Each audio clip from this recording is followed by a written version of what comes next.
This is a difficult story to tell, as it deals with my infertility and the damage it wrought over several decades of my marriage. I have azoospermia, which is a fancy way to say I have semen, but no sperm. Nobody really knows they're infertile until one too many accidents turn from, oh no, she might get pregnant, to, why won't she get pregnant? Carolyn and I had tried for weeks to conceive. At first we assumed it was poor luck, just missing the shot on my part. But a trip to the hospital showed I had hit the billboard with blanks. Then came more hospital visits with white pills and talks of surgery. I wasn't comfortable with male surrogates. Things eventually fell apart, but we stayed together in our dismantled way. The old college try, as my dad would say. My memory isn't what it used to be. I'm growing old, but I'll always remember the dreamlike nightmare of that late summer end, the one where Carolyn and I had reached our end and something deep and evil came forth. To this day, I'm not entirely sure what was real, but I know the scars will always be there, and I think retelling this story is a part of healing those scars. I was sitting in the living room with the lights off at 5:30 p.m., watching the news. The red-dressed, amber-haired woman was talking about the local deer population. Fresh chicken wafted from the kitchen, tenderly put there by Carolyn earlier, just before she sprinkled rose petals from the hallway to the candle-filled bedroom where the bed lay peppered with sickening scarlet. The house's atmosphere was of a coming tornado, but the furniture and walls would be shoved and clawed by winds of passion, not fury. Over the last few years, Carolyn had brought home a few men, faces that would disappear just as they became familiar. Occasionally, I would wander the house seeing her work, dreading entering the bedroom, but doing it anyway. It was only this specific time I didn't see a condom on the dresser. That's how I became the television glue stain, the obligation attached to the marriage contract, Carolyn's insufficient and incomplete Mel. Carolyn came through the front door and, upon seeing my Lenny Rudolph stain, flew into smoothed disbelief. Her heels clicked on the wood, lifted by lithe legs wrapped by ocean blue silk. I recognized that dress. What are you doing? Why are you still home? Seriously, I called you hours ago to make sure you understood. Come on, Len. It's over. It's been over for a long time. It's time to move on and out. I tried to ignore her, focusing on the pretty pixel woman. Local deer populations have contracted a mysterious disease. The disease doesn't seem to have an effect on females, but bucks. Len, go. You have to go. You know he's coming in tonight, and you can't screw this up for me. She looked at me with green eyes above that stupid solemn smile. I know it's tough, but I need this. And you need to take that $20 in the kitchen and get dinner for yourself. Go somewhere nice. You've only been complaining about it for years, resulting in sterility in many male deer. Additionally, infected males seem to wander. Len, are you listening? She stood in front of the television, palms opening with gleaming fresh nails. Look, Len, we tried. We tried for a long time, but just take the $20, Len. She turned, her bare back exposed. Tried to avoid seemingly suicidal deer until... Darkness swallowed the woman. I slunk down in the chair, silent and passive. Carolyn turned back around and held up a red-tipped finger. Len, Wally's going to be here in half an hour. You told me you'd be out before the evening. Why are you doing this? I had been aware things were dismantling for decades. Carolyn wanted children specifically to give birth, and of course, I couldn't give her that. Full moon dates with carefully picked picnics became quiet engagements with a few feet between us, and then finally, an inevitable giving up. Carolyn never yelled, never cursed, never hit or spat, but she said she had needs I couldn't provide, and our marriage became a sacrifice rather than a relationship. The cost was too high for Carolyn, who began to shriek at night from nightmares of growing too old, missing her biological time frame. And so, this was her last chance at something she talked about since our first night married. Go. Now. Seriously. I left without speaking, the $20 prickling the soft palm of my tightened hand. There's a small diner that stands across a silent forest, whose voice burrows every 17 years deep between roots. Soon, the cicadas would emerge and begin their swift sexistence. I wondered if nature had damned any cicadas with infertility, and if they ever realized it. To wait all those years, only to find you never had a chance, then die forever weeks later. Between the periodical cicada woodland and the diner, Route 44 stretches like a rubber band, bleached by the sun. Cars would slingshot across, braking 55, 20 over the limit. There was a lot of roadkill as a result. This deterred people from eating at Lenny's, who didn't like the gruesome sight with their meal. But the owner and I share a name. There's a bond in that. And, in a way, I felt like I was part of the diner too, that my hands flipped the patties, fried the potatoes, whipped the pies. It's where I went to escape, to forget that nature selected me as a failure. 2 hunters were sharing an evening at an adjacent table. I could hear them talking between loud chews. That thing I've noticed about the roadkill bucks is they're all older. Skin sagging, horns all worn, and their eyes are the worst. Looks like all the fight's gone in them, like they know what's wrong with them, and they just, Yeah. I got one a few nights ago. Just stood on the side of the road, watching me. Got close and bam! Like he was waiting. Real awful. And on cue, a truck's horn tore through the diner, followed by a screech. I turned and saw a brown shape standing on Route 44, only for a second, before steel rammed into it. Brown became crimson, and like a swelling balloon, the deer popped. It clung to the 4x4's chrome mouth. The whole incident took 4 seconds. The driver stepped out, ran his fingers through his hair. He shook his head and inspected the damage. From the diner, his words came out as inaudible mouth movements. He made some phone calls, then left after prying the carcass off with a rod from his cargo bed. I left the $20 on the table, stepped out of the diner, and walked towards Route 44, towards the dead deer. It was a massive male, with crooked and jagged antlers resembling a macabre crown. The tips of the once proud display were now vicious serrations, remade into torturous spikes. His face was gone, torn like a paper towel and flung to the sky. One socket held a hazelnut eye that reflected the oncoming truck again and again. The other was a void, a sunken hollow with no end. His legs bent at unnatural angles, making any attempt at standing resemble a ghastly prehistoric crocodile. His wide grin salivated death. He smelled of bitter copper. Blood trickled down my fur, over fleshly flaps that made the deer into a blood eagle. In him, I saw myself, and that was the worst part. I sat down, took out my wallet, looked at the wedding picture of Carolyn and I. She was smiling. I was too. That was before the failed sex, the drugs, the rehab. The sun began to fall, meaning Wally and Carolyn were probably finished with dinner and following the trail of rose petals to a bed built from 34 years of my marriage. The wood frame was my bones, the mattress, my flesh, blankets, skin. My body hadn't even begun to decompose before 2 unrecognizable figures pressed their knees and hands and backs and laughter into my corpse. I sighed. Then, far away, at the end of the cooling yellow-lined road, 2 bright eyes on a still body. In my mind, I saw the last snapshot.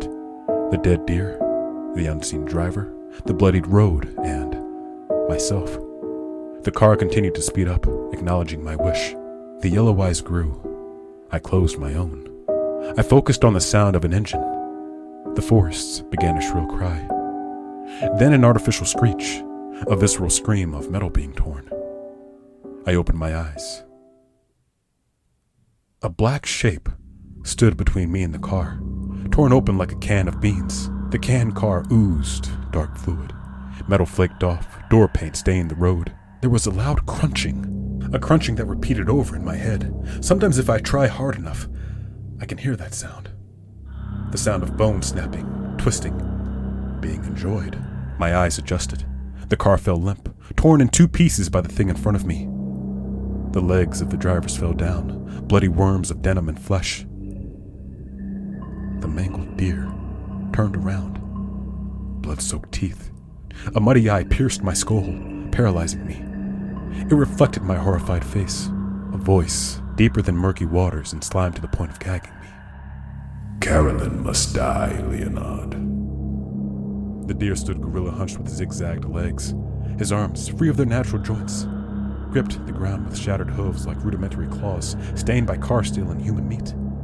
I expected his loose back skin to extend into shredded satanic wings, but they laid like sunbathing lizards on exposed muscle.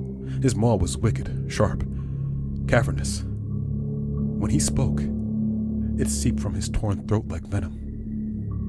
Leonard, I am you. Your desire to punish Carolyn. We will kill her, Leonard. I stumbled backwards. My nails scraped asphalt. Carolyn must die, Leonard.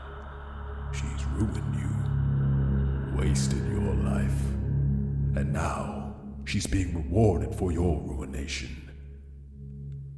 The metallic smell was overpowering. My sweat ran rivers down my skin. I wondered, was anybody seeing this? Lenny's diner sat 50 yards away. Why isn't anybody doing anything? Carolyn must die, he repeated. Do you hear them, Leonard? They make love upon your bed. They pervert your home with their impure fornication. You can see it inside your head. Their hot breath, the fogged windows. They rape your dreams, your stolen future, every hope you've ever had.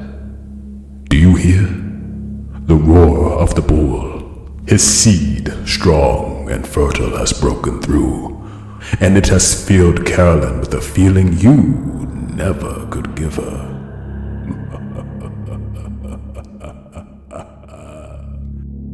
He wheezed a guttural laugh through a parted maw. His head did not move. I shuddered, choking on spit and from the decrepit smell of his words. She must die, Leonard. Die. You have caught me with your pain and your suffering, and now you wish her an agonizing death. I am your salvation. Through me, she dies.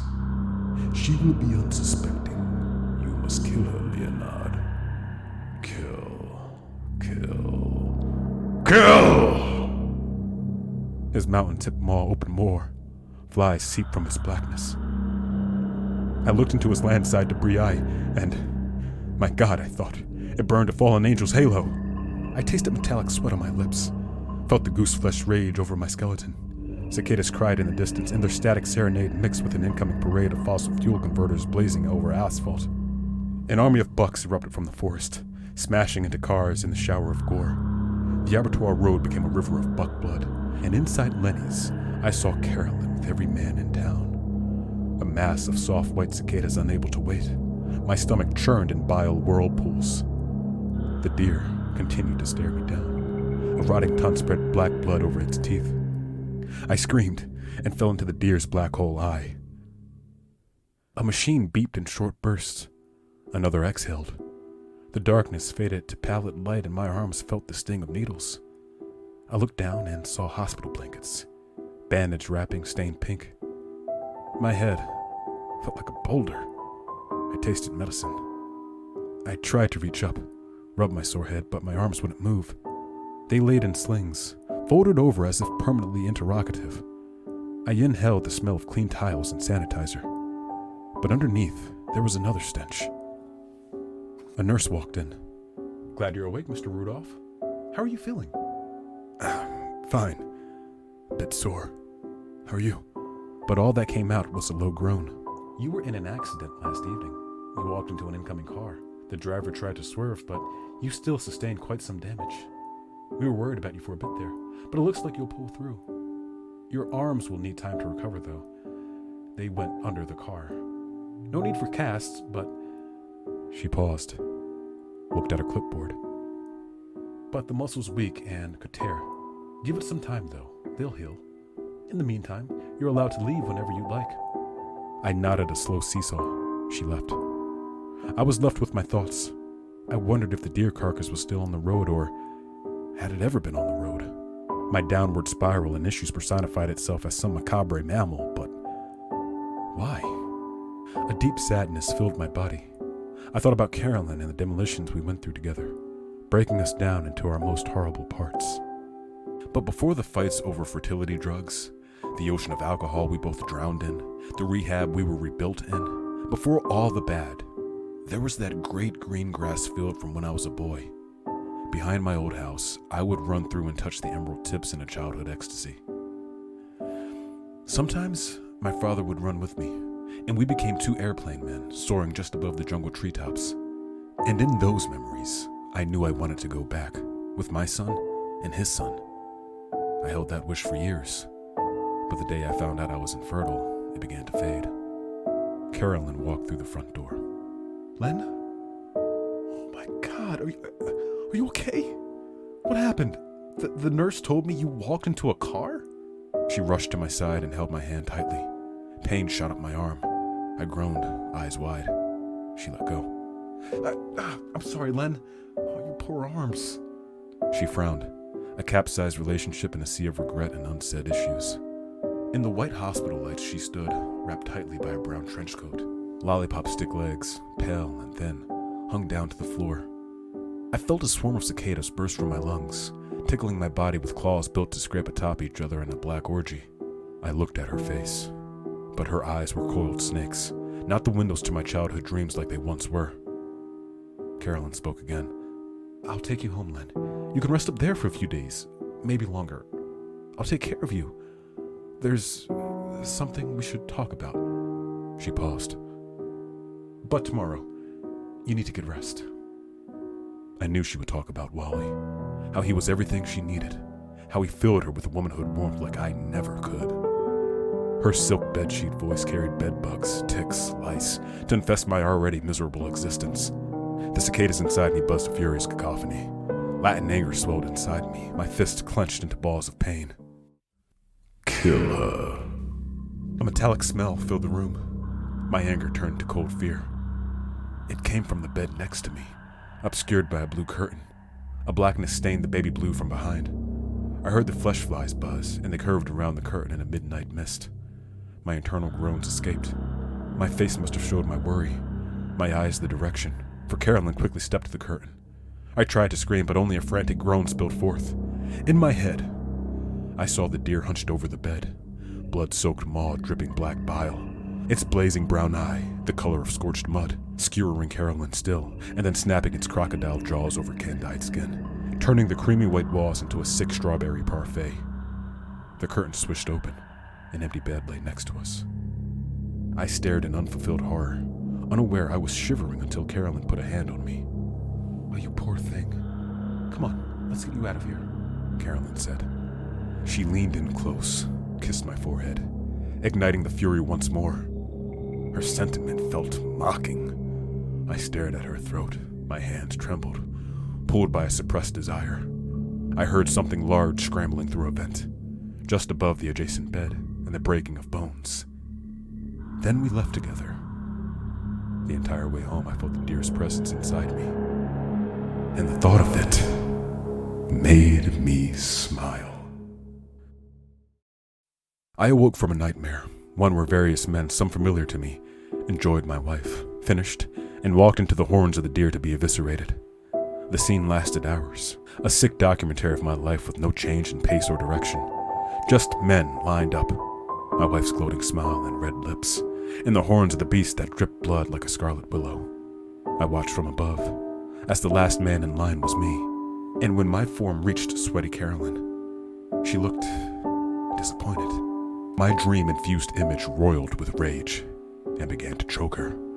Her face contorted into pleasure, only magnifying the lucid rage. The deer's mouth leaked oil like bile as its breathing increased.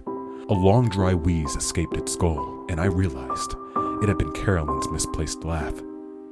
With that wheeze laugh, I woke up to a blacklight room. Sickening stains, milk white, covered the walls. Carolyn laid in bed with me, covered in white graffiti and asleep. The bed, walls, door, floor, window, all of it was stained in white splotches with the shape of handprints and lips. I leapt from bed, stumbling to avoid the white pools on the wood floor.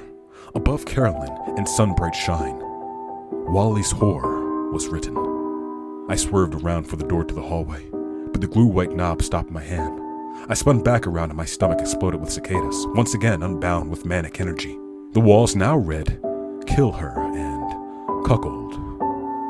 Everywhere the words dripped like fresh paint, spilling into each other, becoming a white maze where each border demanded Carolyn's death.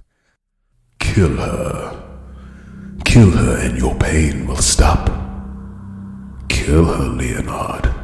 She gave up on you, Could it be with you, the man who lost his dreams? She must die, Leonard. Kill her. Kill, kill, kill, kill. The deer's bones now shot through the vent in the bottom corner, and with a cockroach's skill and compression, the carcass folded, snapped, tore, and smashed its way into the bedroom. His pitch-black body drowned the neon colors into the void of space, but his face was an intense color painted by a different fluid than the room's. The carcass creature loomed, and under his shadow crashed a wave of rage over me. My hands shook, open with fingers testing the ligament's limits, then clamped shut so tight my nails drew blood. My arms bled pain, tore the muscles mercy away. All I wanted Was the soft throat of Carolyn, and to unleash decades-long rage and spit black insects into her choking mouth. A blood haze overtook me. The pink walls became red, the white blotches not semen, but blood. I walked up to her. She looked peaceful. Her makeup, carefully planted and thoughtful, showed in the hellish room's new light. My quaking fingers, gnarled claws, thirsty for soft skin, slowly savored their journey. Over her arms, then shoulders, then her eyes widened. She shot out a surprised gasp that ended in a newly born choke. My hands tightened, steel vices tightening with every turn of the screw. She tried to fight me off, but I surged with unholy strength. My muscles tore, but the cicadas crawled down my arms, just underneath the flesh to replace them. They cried out with hateful red eyes and sewn mouths, causing my arms to shake Carolyn as if I were punishing a doll. Her red nails clawed open my arms, letting the black dirt spawn spill forth into the room. Her screams gurgled, twisted, sounding like draining water in a bathtub. I could feel the deer staring, edging me on, imbuing me with memories of coming home to her and a man. How she told me to leave the first time and eventually, all together, plan on it. And how she talked about her happiness. Her eyes glossed over, and I knew she was thinking about the end while I took her there, savoring the journey. But then, her eyes flashed a familiar green. My hands loosened. No. Kill her, Leonard. Leonard. Kill the whore. You think she'll go back to you after this?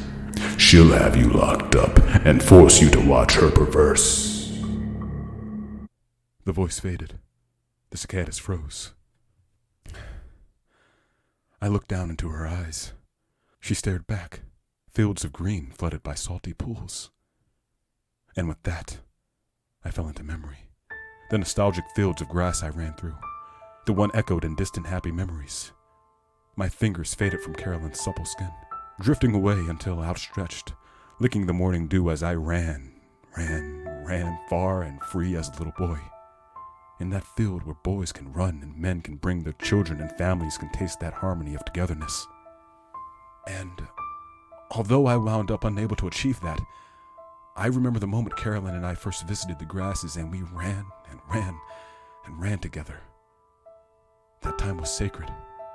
But then we swelled up with a deep awfulness until we shattered from inside, letting the apocalyptic meteors made of drugs and the tsunami of alcohol destroy our Garden of Eden.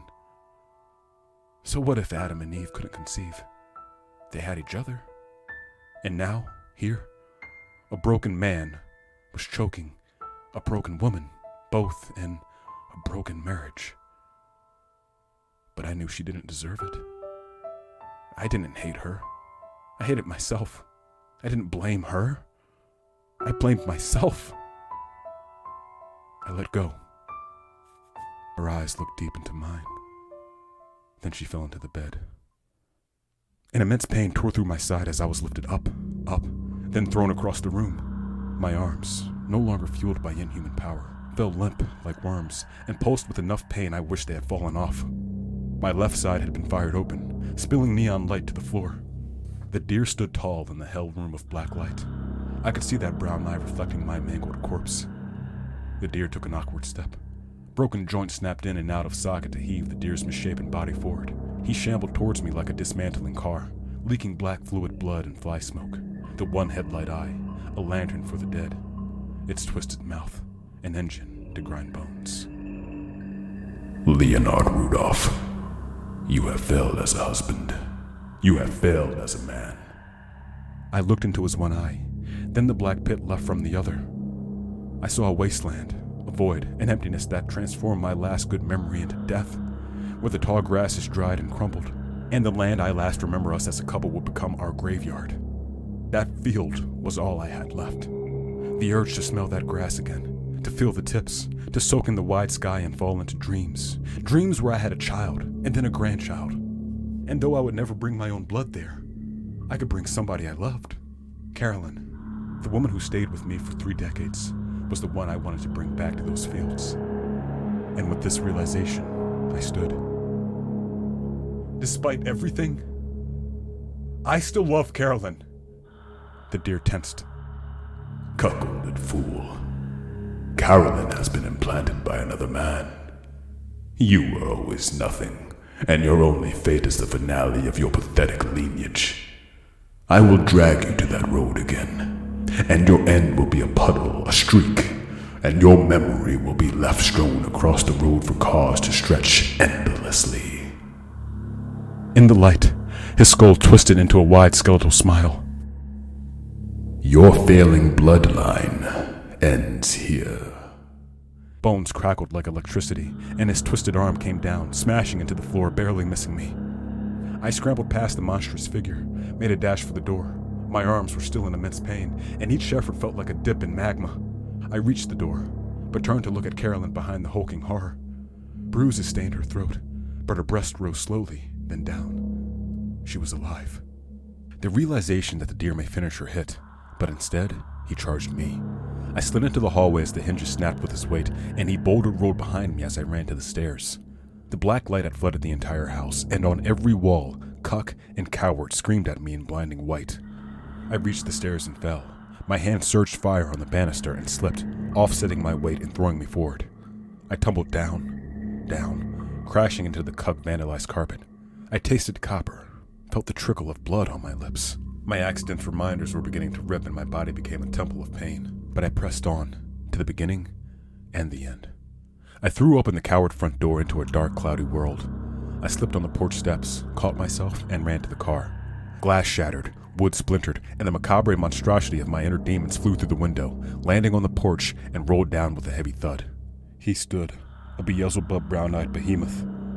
His black eye hole faced me as I slammed the car door shut. Tire screeches filled the air, mixing with the deer's shrieks, a chorus of urgency. Then I was on the road, the Stygian sepulchre following, towards Lenny's Diner. Lenny's Diner stood dark, cut from the swaying forest by the yellow divided road. I was coming up on the small building when the back of the car screeched metal and started to grind into asphalt, a mile-long whetstone from my worn blade. The deer had jammed a hoof into the back. I pushed 45, then 50, then 60. Route 44 was the River Styx, the long distance taking the living to the underworld. Then, the ferryman appeared as great artificial globes of light at the other end of the road. A semi was coming. Another hoof smashed into the truck. The deer pulled itself on the car. I saw steel strips detach and fly away into the hours before the dawn. The semi was approaching us, speeding towards one another with the destructive desire of Route 44. Shrieking came from underneath the car. The deer was on top now. My hands gripped the wheel, beyond the point of pain, and I felt the small skin sutures begin to pop. I pushed 65, then 70. The semi was 200 yards, 150 yards, 100 yards. Then, a mangled hoof smashed through the windshield, carving a large gash through my temple. I swerved to the left, hard and sharp, almost flipping myself. The semi's horns blared and the screeching of the car's underbelly stopped. A weight was flung from above me. The car rumbled just past the semi with a hurricane crash of bouncing metal, but the sound of annihilated flesh and bone came soon after. In the rear view, an explosion of black flies and red mist appeared. The semi's horn faded. Relief, cool saline rushed through my body, turning what little blood I had left into icy rivers. I closed my eyes, saw the emerald fields of tall grass, and frolicked through the endless grassland back to my childhood home. For a split second, I was holding Carolyn's hand. My legs were the first to feel the car wrap around the thick oak. I woke up in a deja vu room. Breathing machines, whirring boxes, beeping screens, bleached clean walls, and the smell of sanitizer.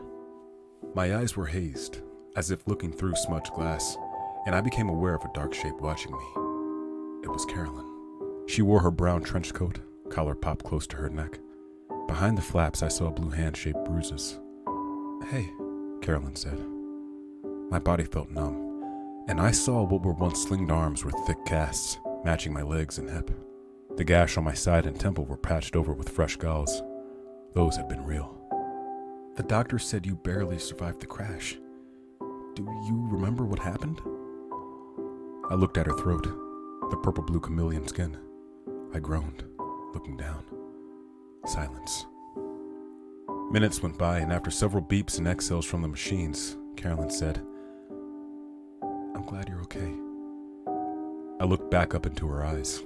I didn't see the emerald vipers, coiled and ready to strike, but instead, I saw those wet fields, and reflected, I saw her and me running across it. What I wanted to talk about. I couldn't go through with it, we had dinner, but I asked him to leave, just before I got the call. The first one, I mean. She paused, looked at me with a sad expression, but I didn't feel like a stain anymore. And I want to make things work again. Between us. Can I sit? I groaned, but it was low, inviting, happy. She sat with a sullen smile. "The doctor said you may never walk again, and also that you need a lot of rest. But I was allowed to talk to you for a bit." She rubbed her throat. I stared at her. She asked again if she could talk. I nodded. Then Carolyn talked and talked and talked.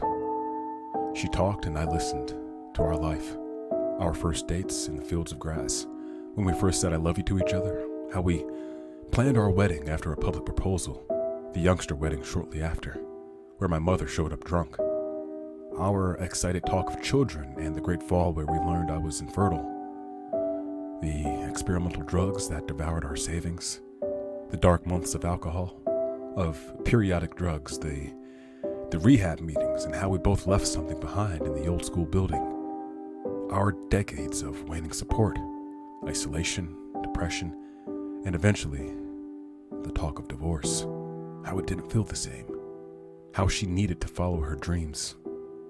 Carolyn stopped before she got to the last few days. Sometimes my eyes shifted from her eyes to her bruises, and sometimes she rubbed them when she grew thoughtful as if invoking them. I don't blame you for what happened. We're broken people. Her green eyes pulsed emerald stalks of grass. But maybe together, we can put ourselves back together. Then, after some time, she said, "I want to adopt." Then she added, "I know we're older, but..." She saw I was crying, and she began crying too. That night was almost 7 years ago. Carolyn and I eventually adopted a boy who lost his parents when he was just a baby. He's 6 now, and the light of my world. It's hard keeping up with him in the wheelchair, but he's a very aware kid and slows down when it matters. Carolyn pushes me around, and I like that. It makes me feel close to her, and I know she feels close doing it too. Carolyn and I managed to find the weapon pieces we broke over 30 years of battling and rebuilt with them. Her throat still shows some bruising, and I doubt my legs will ever heal, but she never makes me feel bad about it. After my accident, the city put heavy surveillance on Route 44 and made sure everybody knew. Eventually, the road became safer, and the roadkill numbers dwindled. You'll see a squirrel or an unlucky possum sometimes, but no deer. As a result, Lenny's gets more business. We, as a family, eat there every week at a special table I can wheel up to. Sometimes my gaze will drift to the road where I walked all those years ago. I'll imagine the cicadas calling from the trees, ready to create the next generation. And for a moment, I'll think about the deer and the leftover scar tissue will tingle. Then I'll shake my head and look at my son and smile. He'll smile back, a great big grin, and say, "I love you, Daddy." And I'll look into his 2 brown eyes and start to cry.